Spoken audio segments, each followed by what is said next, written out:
The Uniform Code of Military Justice specifies court-martial for any officer who sends a soldier into battle without a weapon. There ought to be a similar protection for students, because students shouldn't go out into life without an ability to communicate. And that's because your success in life will be determined largely by your ability to speak, your ability to write, and the quality of your ideas in that order. I know that I can be successful in this because the quality of communication, your speaking, your writing, is largely determined by this formula. It's a matter of how much knowledge you have, how much you practice with that knowledge, and your inherent talent. And notice that the T is very small. What really matters is what you know. This point came to me suddenly a few decades ago when I was skiing at Sun Valley. I had heard that it was Celebrity Weekend, and one of the celebrities was Mary Lou Retton, famous Olympic gymnast, perfect tens in the vault. And I heard that she was a novice at skiing, so when the opportune moment arrived, I looked over on the novice slope and saw this young woman who, when she became unbalanced, went like that. And I said, that's got to be her. That must be the gymnast. But then it occurred to me, I'm a much better skier than she is, and she's an Olympic athlete, not only an ordinary Olympic athlete, an outstanding one. And I was a better skier because I had the K, and I had the P, and all she had was the T. So you can get a lot better than people who may have inherent talents if you have the right amount of knowledge. So that's what my objective is today, and here's my promise. Today you will see some examples of what you can put in your armamentarium of speaking techniques. And it will be the case that some one of those examples, some heuristic, some technique, maybe only one, will be the one that gets you the job. And so this is a very nonlinear process. You never know when it's going to happen. But that is my promise. By the end of the next 60 minutes, you'll have been exposed to a lot of ideas, some of which you'll incorporate into your own repertoire, and they will ensure that you get the maximum opportunity to have your ideas valued and accepted by the people you speak with. Now, in order to do that, we have to have a rule of engagement, and that is no laptops, no cell phones. So if you could close those, I'll start up as soon as you're done. Some people ask why that is a rule of engagement. And the answer is, we humans only have one language processor. And if your language processor is engaged, could you shut the laptop, please? If your language processor is engaged, browsing the web or reading your email, you're distracted. And worse yet, you distract all of the people around you. Studies have shown that. And worse yet, if I see an open laptop somewhere back there or up here, it drives me nuts. And I do a worse job. And so that ensures that all of your friends who are paying attention don't get the performance that they came to have. So that's it for preamble. Let's get started. First thing to talk about, of course, is how to start.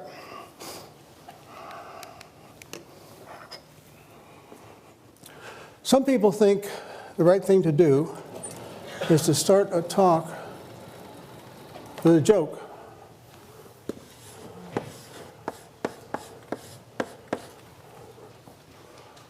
I don't recommend it.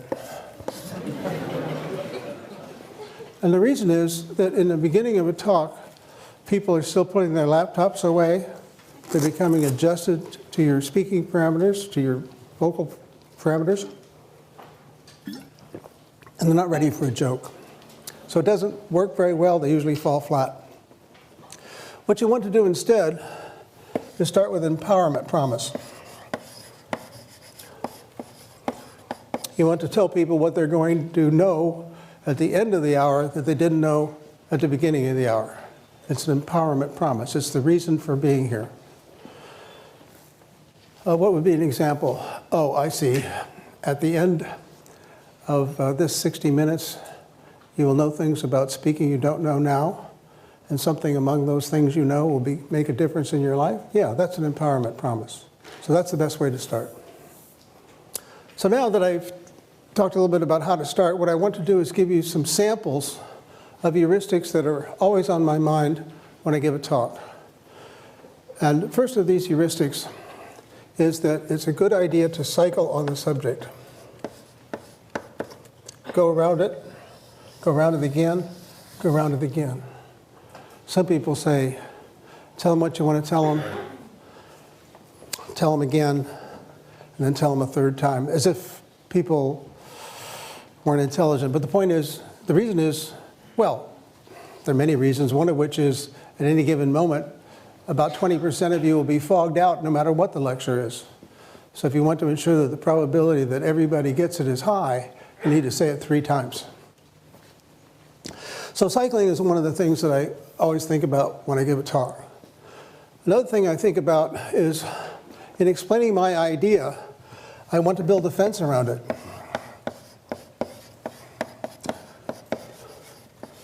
So that it's not confused with somebody else's idea. So if you were from Mars, and I was teaching you about what an arch is, I might say to you, well, that's an arch. And that's not to be confused with some other things that other people might think is an arch. This is not an arch. That's not an arch. I'm building a fence around my idea so that it can be distinguished from somebody else's idea. So in a more technical sense, I might say, well, my algorithm might seem similar to Jones's algorithm, except his is exponential and mine's linear. That's putting a fence around your idea so that people can not be confused about how it might relate to something else. The third thing on this list of samples is the idea of verbal punctuation.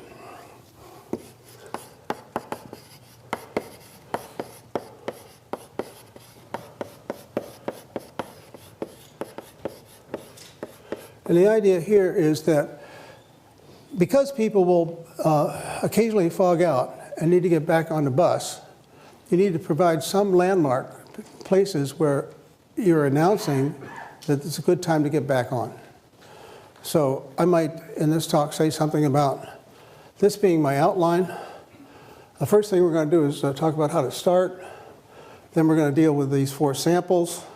And among these 4 samples, I've talked about the first idea, that's cycling. The second idea, building, and now the third idea is verbal punctuation. So I'm enumerating, I'm providing numbers, I'm giving you a sense that there's a seam in the talk and you can get back on. Okay? So now we're on a roll. And since we're on a roll, can you guess what 4th idea might be here? An idea that helps people get back on the bus?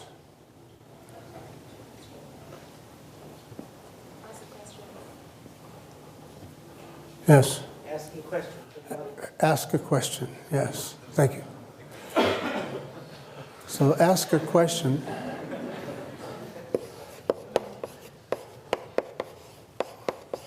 And so I will ask a question. How much dead air can there be? How long can I pause? I counted 7 seconds. It seems like an eternity to me to wait and not say anything for 7 seconds, but that's the standard amount of time you can wait for an answer. And of course, the question has to be carefully chosen. It can't be too obvious because then people will be embarrassed to say what the answer is. It can't be too hard because then nobody will have anything to say.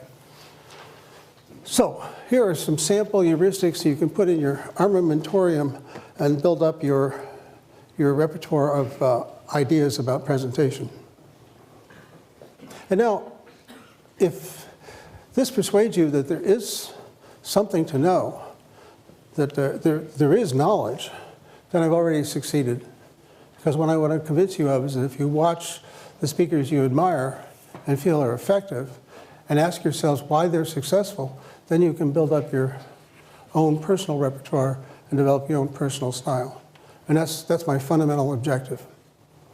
And the rest of this talk is about some of the things that are in my armamentarium that I think are effective. So, next thing on our agenda, as we start to discuss these other things, is a discussion of time and place. So what do you think is a good time to have a lecture? 11 a.m. Yeah.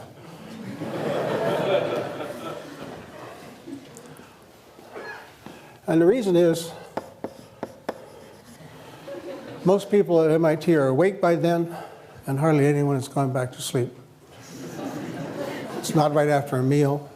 People aren't fatigued from this or that. It's a great time to have a lecture. So that brings me next to the question of what about the place? And the most important thing about the place is that it be well lit.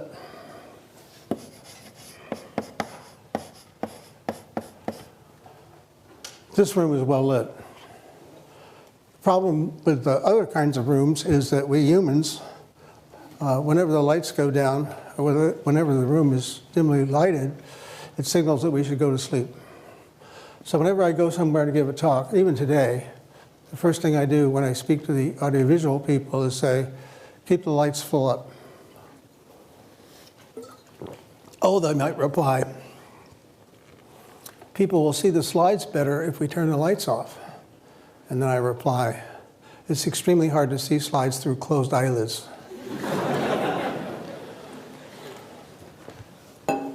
What else can you say about the place? Well, the place should be cased. And I mean that in the colloquial sense of, like if you're robbing a bank, you would go to the bank, some occasions before to see what it's like, so there are no surprises when you do your robbery. So whenever I go somewhere to speak, the first thing I ask my host to do is to take me to the place where I'll be speaking, so that if there are any weirdnesses, I'll be able to deal with it. Sometimes it might require some intervention. Sometimes it just might require me to understand what the challenges are. So when I came here this morning, I did what I typically do.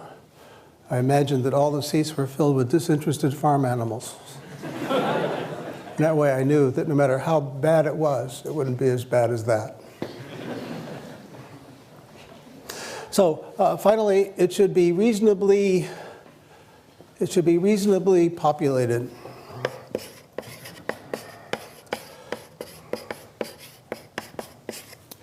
It should be the case that, if there are 10 people in this hall, everyone would be wondering what's going on that's so much more interesting that nobody's here. So you want to get a right-sized place that doesn't have to be packed, but it has to be more than half full. So those are some thoughts about time and place. The next thing I want to talk about is subject of boards and props and slides.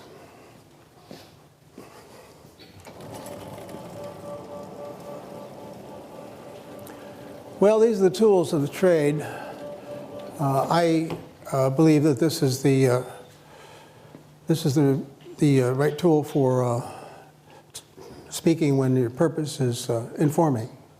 The slides are good when your purpose is exposing. But this is what I use when I'm informing, teaching, lecturing.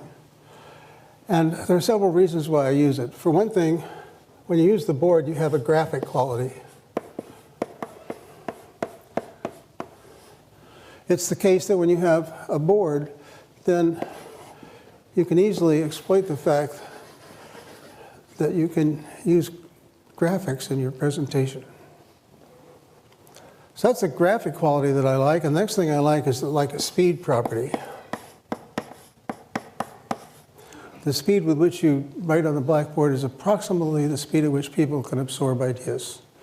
If you go flipping through a bunch of slides, nobody can go that fast. Finally, one great property of a board is that it can be a target.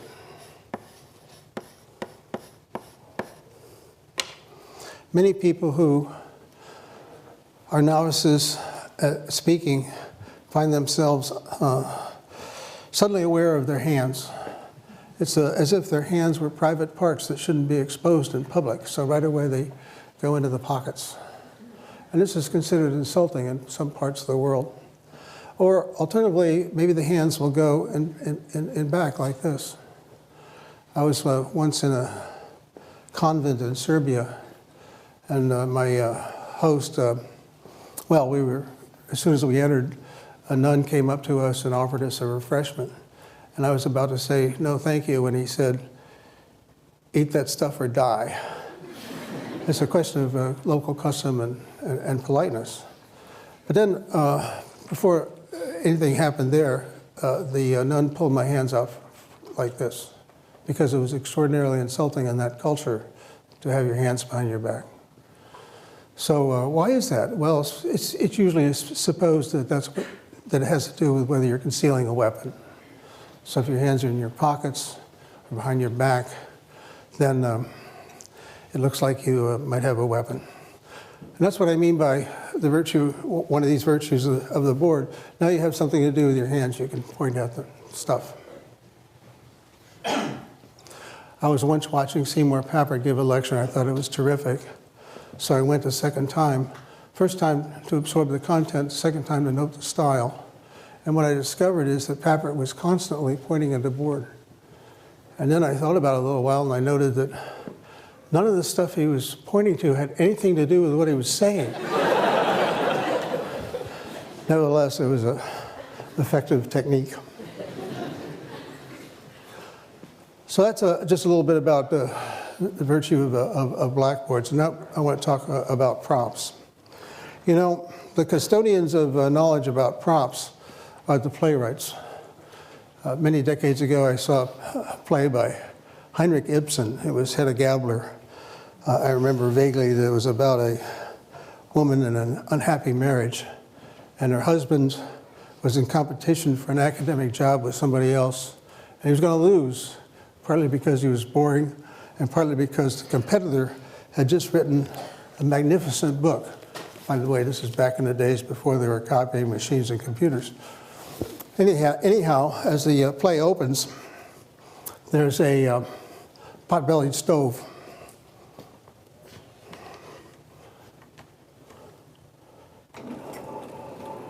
And in the beginning of the play, the pot-bellied stove with its open door just has some slightly glowing embers. But the pot-bellied stove is always there, and its tension mounts in the play. And you see this manuscript, this prop that Ibsen so artfully used. You just know that something's going to happen, because as the play goes on, the fire gets bigger and hotter, and finally all-consuming, and you just know that that manuscript is going to go into that fire. It's a memorable thing. It's what I remember about the play. So the playwrights have got this all figured out, but on the other hand, they're not the only people who can use props. Here's an example of the use of a prop, also due to Seymour Papert. He was talking about how it's important to look at the problem in the right way. And here's an example that not only teaches that, but makes it possible for you to embarrass your friends in mechanical engineering.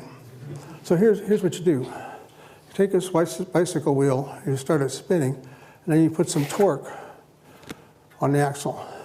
Or equivalently, you blow on the edge. And the issue is, does it go that way? Or does it go that way?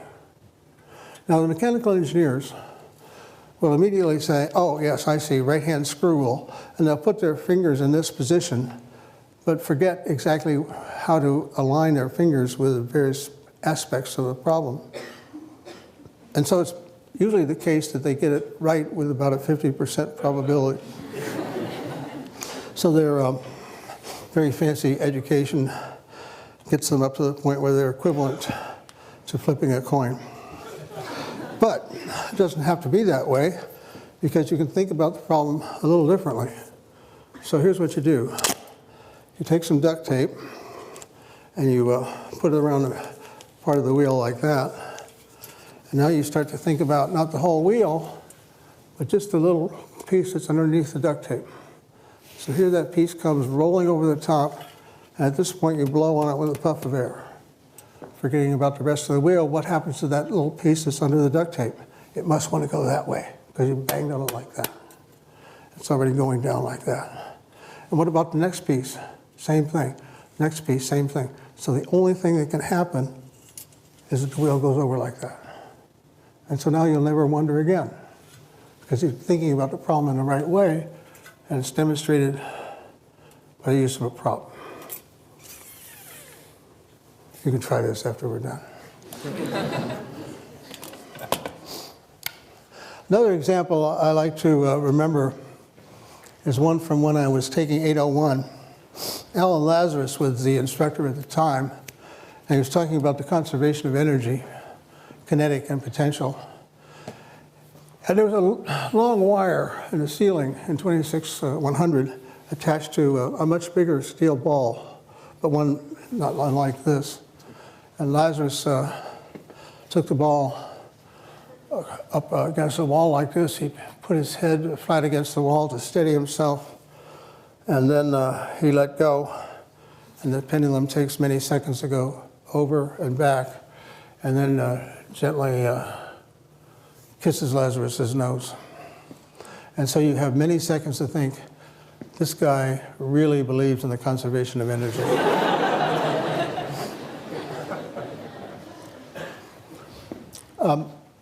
Do not try this at home. The problem is that first time you do this, you may not just let go. There's a natural human tendency to push.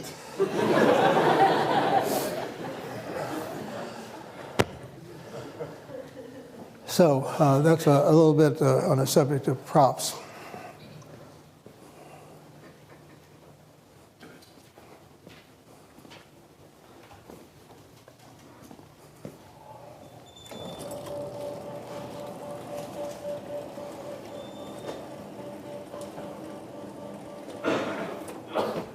You know, it's interesting, whenever surveys are taken, students always say more chalk, less PowerPoint. And why would that be? Props are always also very effective. Why would that be? I'll give you my lunatic fringe view on this. It has to do with what I would call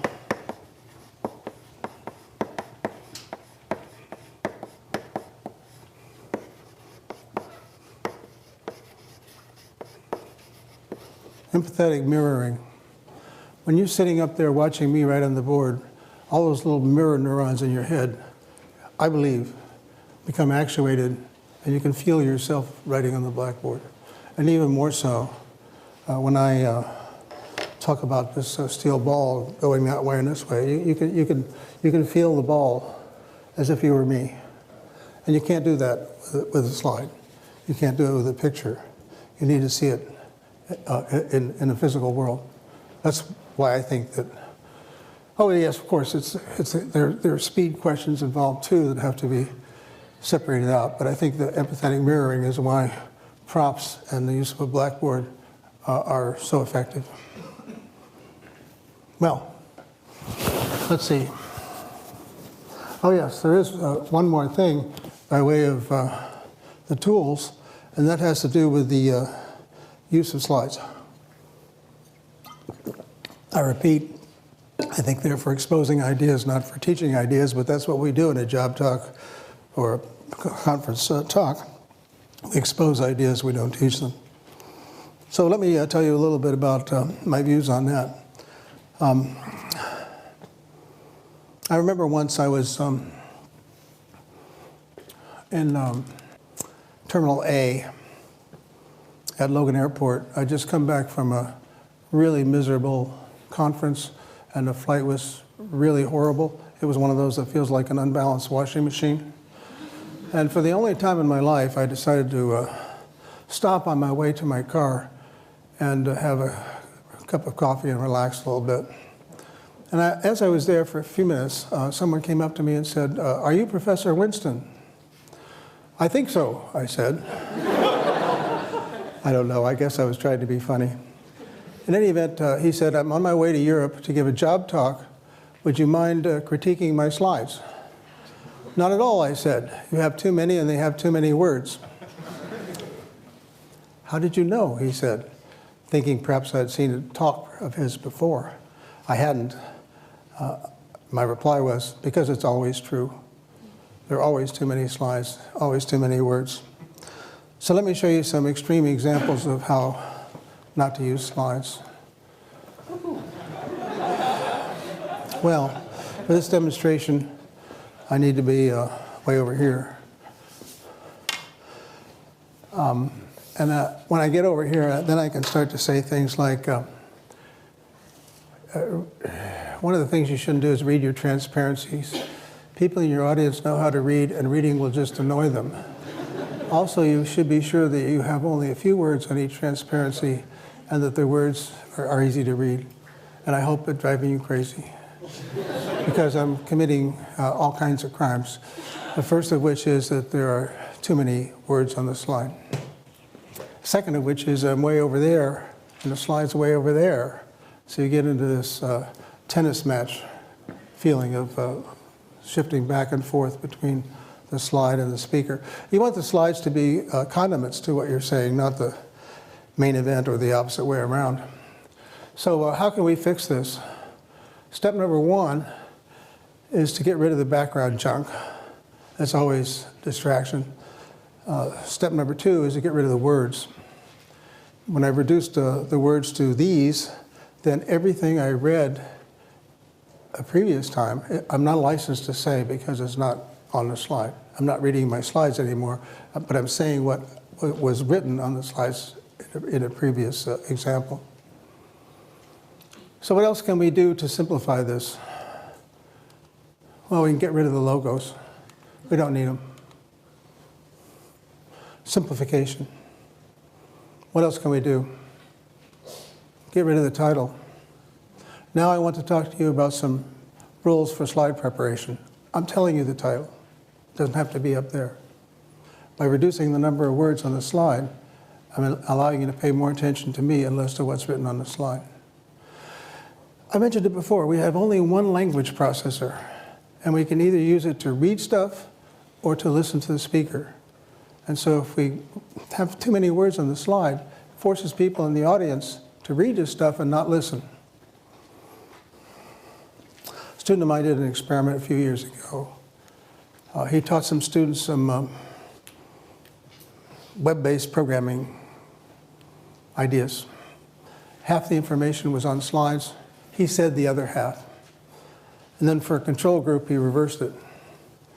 And the question was, what did the subjects, that is to say, freshmen in his fraternity, what did the subjects remember best? What he said or what they read on the slide? And the answer is what they read on the slide. When their slides have a lot of material on it, they don't pay attention to the speaker. In fact, in the after-action report, one of the subjects said, "I wish you hadn't talked so much. It was distracting." Well, that last item is eliminate clutter. Now, here's some clutter. No reason even for those bullets. So the too many words problem is a consequence of a crime Microsoft has committed by allowing you to use fonts that are too small. So you should all have a sample slide like this that you can use to determine what the minimum font size is that's easily legible. Shiru, what do you think of those? Which size is right? What's that? Did you ask which size is right? Yeah. Minimum, maybe. 40 or 50? Yeah, he says 40 or 50. I think that's about right. 35 is if you get too small. Not necessarily because you can't read it, but because you're probably using it to get too many words on the slide. What other crimes do we have? Well, we have the laser pointer crime. And for that, I really, you know, in the old days, when we didn't have laser pointers, we used wooden ones, and people would go waving these things around, and pretty soon it became almost like a baton twirling contest. So here's what I recommended in the old days for dealing with this kind of pointer.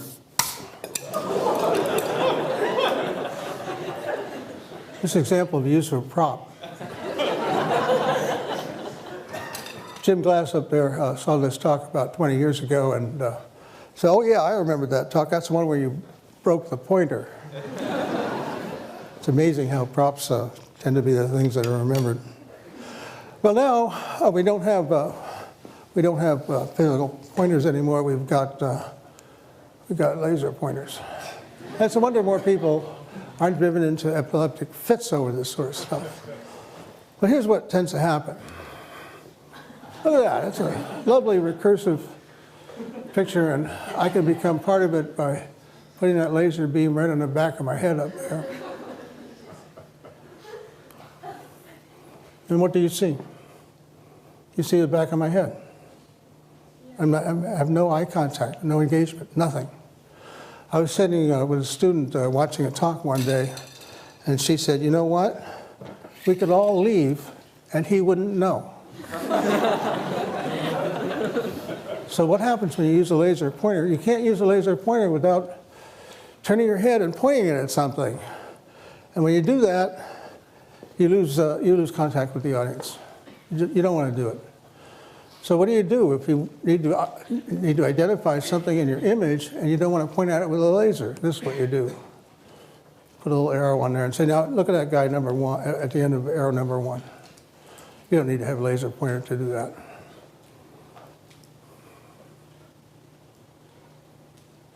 The too heavy crime. When people ask me to review a presentation, I ask them to print it out and lay it out on a table. When they do that, it's easy to see whether the talk is too heavy, too much text, not enough air, not enough white space, not enough imagery. This is a good example of such a talk. Way too heavy. The presenter has taken advantage of small font sizes to get as much on the slide as he wanted. Lots of other crimes here, but the fact that it's too heavy is what I wanted to illustrate.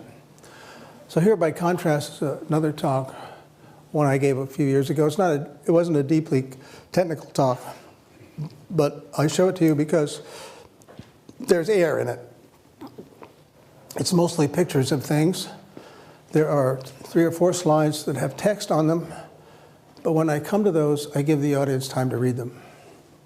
And they're there because they might have some historical significance. The first slide with a lot of text on it is an extraction from the 1957, from the proposal for the 1957 AI conference at Dartmouth. Extraordinarily interesting event, and that historical extraction from the proposal helps drive that point home. What else have we got here? Oh yeah, your vocabulary word for the day. This is an apax legomenon. What that means is, this is the kind of slide you can get away with exactly once in your presentation. This is a slide that got some currency some years ago because it shows the complexity of governing in Afghanistan by showing how impossibly complex it is. It's something you and the audience can't understand, and that's the point. But you can't have many of these. You can have one per work, one per presentation, one per paper, one per book. That's what apax legomenon is, and this is an example of it. Well, I've shown you some crimes, and so you might be asking, do these crimes actually occur? So they do.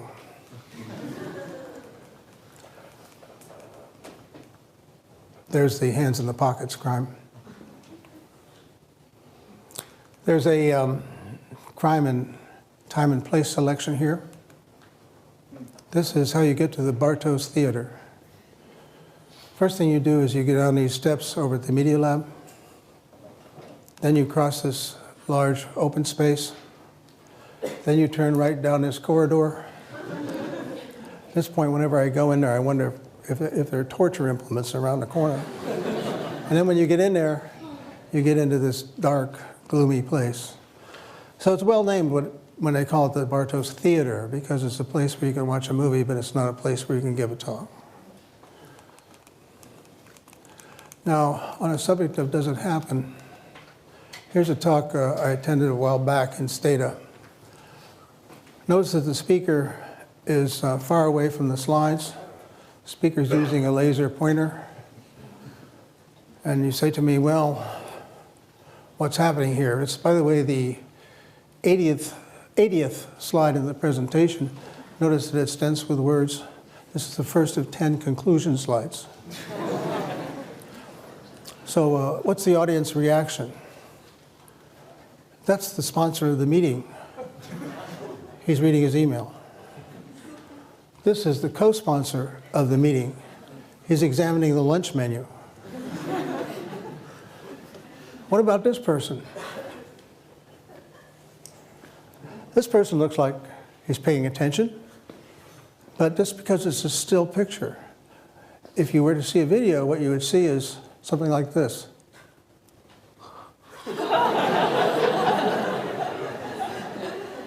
So yeah, it does happen. Well, now that's a quick review of tools. Now I want to talk about some special cases. We could talk a little bit about informing, or to say it another way, doing what I'm doing now. But I'll just say a few words about that. In that kind of presentation, you want to start with a promise, like I did for this hour that we're going through now. But then it comes to the question of how do you inspire people? I've given this talk for a long time, and a few years ago, our department chairman said, would you please give this talk to a new faculty and be sure to emphasize what it takes to inspire students. And strangely, I hadn't thought about that question before, so I started a survey. I talked to some of my incoming freshman advisees, and I talked to senior faculty and everything in between about how they've been inspired. What I found from the incoming freshmen is that they were inspired by some high school teacher who told them they could do it. What I found in the senior faculty, they were inspired by someone who helped them to see a problem in a new way. And what I saw from everyone is that they were inspired when someone exhibited passion about what they were doing. Exhibited passion about what they were doing. Yeah, so that's one way to be inspiring. It's easy for me because, you know, I do artificial intelligence. How can you not be interested in artificial intelligence, right? I mean, if you're not interested in artificial intelligence, you're probably not interested in interesting things. So when I'm lecturing in my AI class, it's natural for me to talk about what I think is cool and how exciting some new idea is. So that's the kind of expression of passion that makes a difference while informing with respect to this question of inspiring. Oh yeah, and of course during this promise phase, you can also express how cool stuff is. Let me give you an example of a lecture that starts this way. I'm talking about resource allocation. It's the same sort of stuff you would think of when it's the same sort of ideas you would need if you're allocating aircraft to a flight schedule or trying to schedule a factory or something like that. But the example is putting colors on the states in the United States without any bordering states having the same color. So here goes. This is what I show in the beginning of the class. This is a way of doing that coloring. And you might say, well, why don't we wait till it finishes? Would you like to do that? No? Well, we're not going to wait till it finishes because the sun will have exploded and consumed the earth before this program finishes. But with a slight adjustment to how the program works, which I tell my students, you will understand in the next 50 minutes, this is what you get. Isn't that cool? You know, you got to be amazed by stuff that takes a computation from longer than the lifetime of the solar system into a few seconds. So that's what I mean by providing a promise up front and expressing some passion about what you're talking about.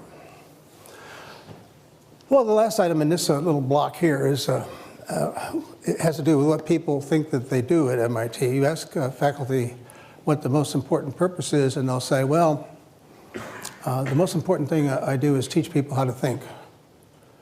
And then you say, oh, that's great. How do you teach people how to think? Blank stare. No one can quite respond to that part, that natural next question. So how do you teach people how to think? Well, I believe that we are storytelling animals, and that we start developing our story understanding and manipulating skills with fairy tales in childhood and continue on through professional schools like law, business, medicine, engineering, everything. And we continue doing that throughout life. So if that is what thinking is all about, then when you want to teach people how to think, you provide them with the stories they need to know, the questions they need to ask about those stories, mechanisms for analyzing those stories, ways of putting stories together, ways of evaluating how reliable the story is, and that's what I think you need to do when you teach people how to think. But that's all about education, and many of you here, not necessarily for that, but rather for this part, for persuading, which breaks down into several categories: oral exams, not shown, job talks, getting famous. I won't say much about oral exams, other than the fact that they used to be a lot scarier than they are today. In the old days, reading the literature in a foreign language was part of that, and there was a high failure rate.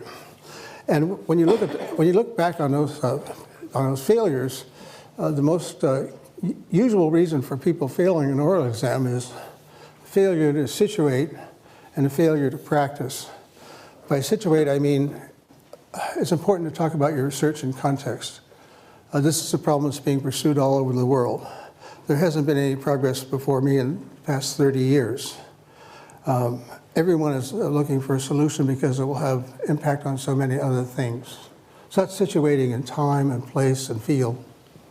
And then as far as practice is concerned, yes, practice is important, but that doesn't mean showing your slides to the people who share an office with. The problem with that is that if people know what you're doing, they will hallucinate that there's material in your presentation that isn't there. It isn't there. A variation on the theme, by the way, is your faculty supervisor is not a very good person to help you debug a talk, because they, in fact, know what you're doing, and they will, in fact, hallucinate there's material in your presentation that isn't there. So you need to get together some friends who don't know what you're doing and have them, well, you start the practice session by saying, if you can't make me cry, I won't value you as a friend anymore. And then when you get to the faculty on a oral exam, it will be easy. You see, difficulty, the amount of flack you'll get from somebody is proportional to age. The older somebody is, the more they understand where they are in the world. But the young people are trying to show the old people how smart they are, so they'll be vicious. So whenever you have an opportunity to have an examining committee that's full of people with gray hair, that's what you want. Well, that's just a word or two about something I haven't listed here. Let's get into the subject of job talks.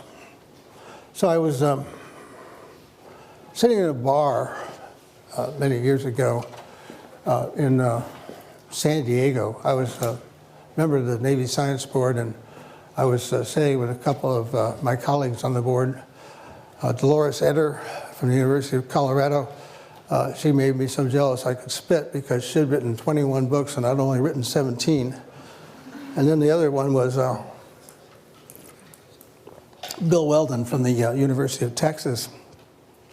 He was a electromagnetism guy, and he knew how to use rail guns to drive steel rods through tank armor. These were interesting people. So I said, what do you look for in a faculty candidate?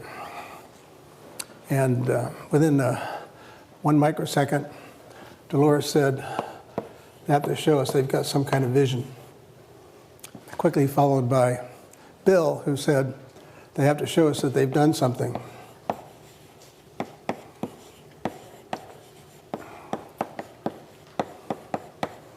Oh, that sounds good, I said. And then I said to them, how long does the candidate have to establish these two things? What do you think? Well, compare your answer to theirs.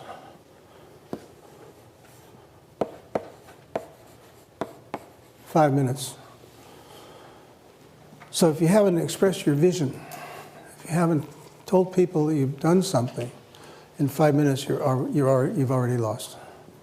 So you have to be able to do that. And let me just mention a couple of things in that connection. Here, which is, the vision is in part a problem that somebody cares about and something new in your approach.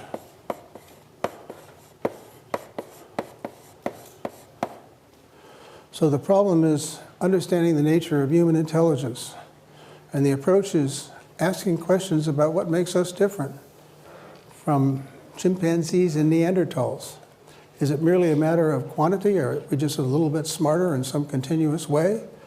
Or do we have something that's fundamentally different that chimpanzees don't have, and Neanderthals either?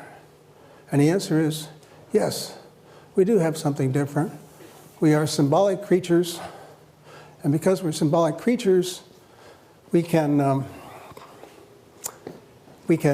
build symbolic descriptions of relations and events. We can string them together and make stories. And because we can make stories, that's what makes us different. So that's my stump speech. That's how I start most of my talks on my own personal research. How do you express the notion that you've done something?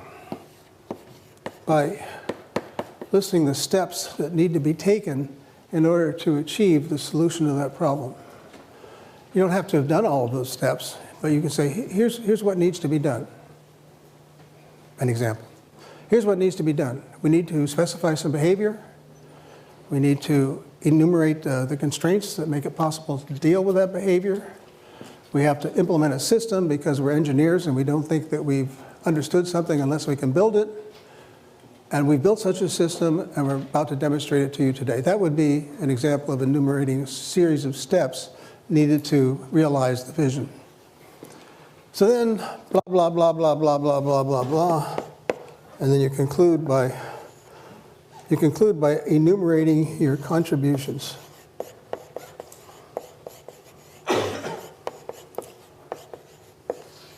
It's kind of mirror of these steps and helps to establish that you've done something. So that's a kind of general purpose framework for doing a technical talk.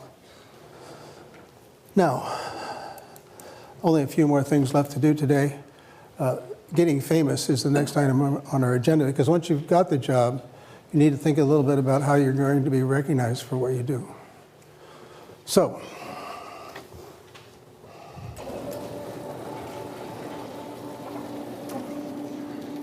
well, first of all, why should you care about getting famous? I thought about this in connection with a fundraising event I attended once. Fundraising event for raising money to save Venice from going underwater and having all of its art destroyed. Anyway, I was sitting here,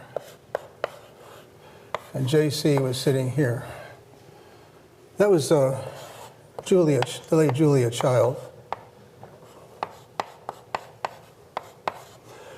And as the evening wore on, more and more people would come up and ask Julia to autograph something or express a feeling that she had changed their life, and it just happened over and over again. So eventually I turned to Julia and I said, "Ms. Child, is it fun to be famous?" And she thought about it for a second and she said, "You get used to it." But you know what? It occurred to me, you never get used to being ignored. So it's here's a way to think about it. Your ideas are like your children, and you don't want them to go into the world in rags. So what you want to do is to be sure that you have these techniques, these mechanisms, these thoughts about how to present the ideas that you have so that they're recognized for the value that is in them. So that's why it's a legitimate thing to concern yourself with packaging. Now, how do you get remembered? Well, there's something I like to call Winston's star. And every one of the items I'm about to articulate starts with an S. So if you want your presentation ideas to be remembered, one of the things you need to do is to make sure that you have some kind of symbol associated with your work. So this arch example is actually from my PhD thesis many, many years ago. And in the course of my work at that time, this work on arch learning became mildly famous, and I didn't know why. It was only many years later that I realized that that work accidentally had all of the elements on this star. So the first element is that there was a kind of symbol. It's the arch itself. Next thing you need is some kind of slogan, a kind of phrase that provides a handle on the work. And in this case, the phrase was one-shot learning. And it was one shot because the program I wrote learned something definite from every example that was presented to us. So in going from a model based on this configuration to something that isn't an arch based on that configuration, the program learned that it has to be on top. One-shot learning. So that's a symbol, slogan, and now we need a surprise. Yeah, the surprise is you don't need a million examples of something to learn. You can do it with one example if you're smart enough to make use of that example appropriately. So that was the surprise. You can learn something definite from each example. Next item was a salient idea. Now, when I say salient idea, I don't mean important. What I mean is an idea that sticks out. Some theses, funnily enough, have too many good ideas, and you don't know what it's all about because which one is it? So you need an idea that sticks out. And the idea that stuck out here was the notion of a near miss.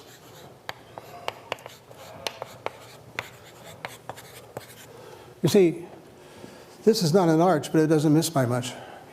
So it's a near miss. And finally, you need to tell the story of how you did it, how it works, why it's important. So that's a bit on how to, not so much get famous, but how to ensure that your work is recognized. Well, we're almost finished because now we're down to this last item, which is how to stop. And when we come to that, there's a question of, all right, well, what is the final slide? And what are the final words?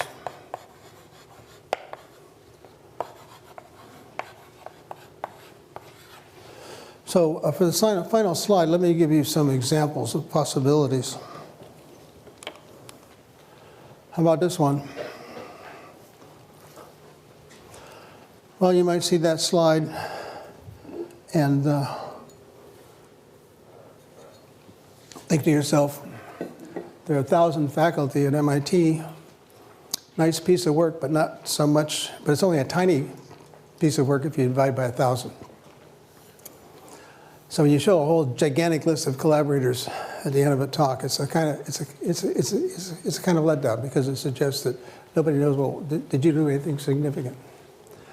Now you got to recognize your collaborators, right? So where do you do that? Not on the last slide, on the first slide. All this was on the first slide. These are the collaborators. So you don't want to put them at the end. You don't want to slide like this. How about this one? This is the worst possible way to end a talk. Because this slide can be up there for 20 minutes. I've seen it happen. It squanders real estate. It squanders an opportunity to tell people who you are. It's just... What about this one? I often see it. I've never seen anybody write it down. Also, it wastes opportunity. Oh my God. Even worse. All of these slides do nothing for you. They waste an opportunity for you to tell people, to leave people with who you are. Well, what about this? This a good one? It might seem so at first, but here's the problem. If you say, these are my conclusions, these are perfectly legitimate conclusions that nobody cares about. What they care about is what you have done. And that's why your final slide should have this label, contributions. It's a mirror of what I said over there about how job talks ought to be like a sandwich. And the final slide, the one that's up there while people are asking questions and filing out, it ought to be the one that has your contributions on it. Here's an example from my own stump speech. Yeah, this is what I talk about a lot. Yes, here are the things that I typically demonstrate. And I wait for people to read it. And then the final element there is, this is what we get out of it. So that's an example of a contribution slide. All right, now, what about the other part? You know, you got your final slide up there as a contribution slide. Somehow you have to tell people you're finished. So let's check out a few possibilities. One thing you could do in the final words is you could tell a joke. It's okay. By the time you're done, people have adjusted themselves to your voice parameters. They're ready for a joke. I was sitting in another bar, this time in Austin, Texas, with a colleague of mine named Doug Lenat. And Doug's a fantastic speaker. And so I said to Doug, Doug, you're a fantastic speaker. What's your secret? And he said, oh, I always finish with a joke, and that way people think they've had fun the whole time. So yeah, a joke will work down there. How about this one?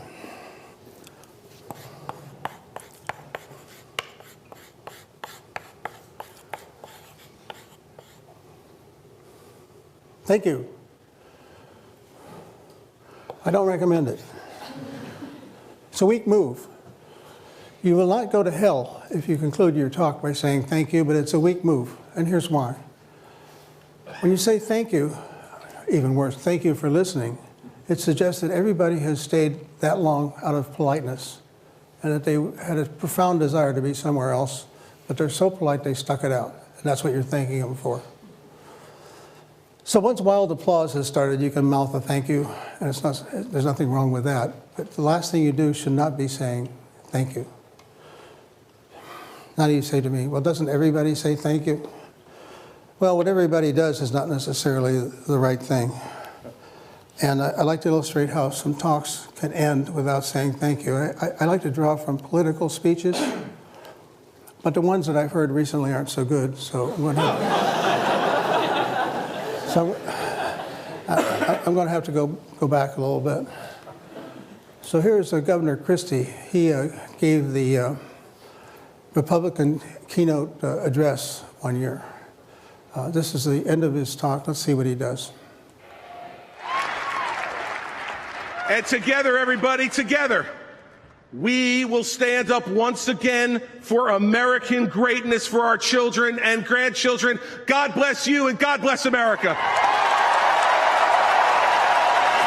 So that's a classic benediction ending. God bless you, God bless America. Now, I don't want to be partisan about this, so I think I better switch to the keynote address in the Democratic Convention. I was delivered that year by Bill Clinton, who knows something about how to speak. If that is what you want, if that is what you believe, you must vote and you must re-elect President Barack Obama. God bless you and God bless America.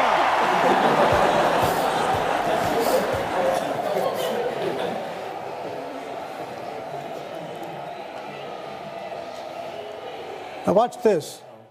Let's go back a little bit and redo it. What I want you to see is that at one point he seems to be almost pressing his lips together, forcing himself not to say thank you. And then there's another place where he does a little salute. So watch for those this time around. If that is what you want, if that is what you believe, you must vote and you must re-elect President Barack Obama. God bless you and God bless America. That's where he's pursing his lips.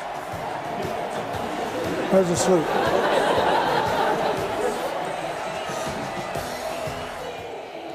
Yeah, I think that's pretty good. Now, what are we going to take away from this? Well, I suppose I could conclude this talk by saying, God bless you and God bless the Massachusetts Institute of Technology, but it might not work so well. But what you can get out of this is you don't have to say thank you. There are other things you can do. And you know, it's interesting that over time people figure this out and there's some stock ways of ending things. So in the Catholic Church, in the good old Latin Mass, it landed with ite missa est, which translates approximately to, okay, the Mass is over, you can go home now. And of course, at musical concerts, you know that it's time to clap, not at the end of the song, but rather when the conductor goes over and shakes hands with the concertmaster. Those are conventions that tell you that the event is over. So those are all possibilities for here. But one more possibility, and that is that you can salute the audience. And by that I mean you can say something about how much you value your time at a place. So I could say, well, it's been a great fun being here. It's been fascinating to see what you folks are doing here at MIT. I've been much stimulated and provoked by the kinds of questions you've been asked. It's been really great, and I look forward to coming back on many occasions in the future. So that salutes the audience. You can do that. Well, there it is. You know what? I'm glad you're here. And the reason is by being here, I think you have demonstrated an understanding that how you present and how you package your ideas is an important thing. And I salute you for that. And I suggest that you come back again and bring your friends.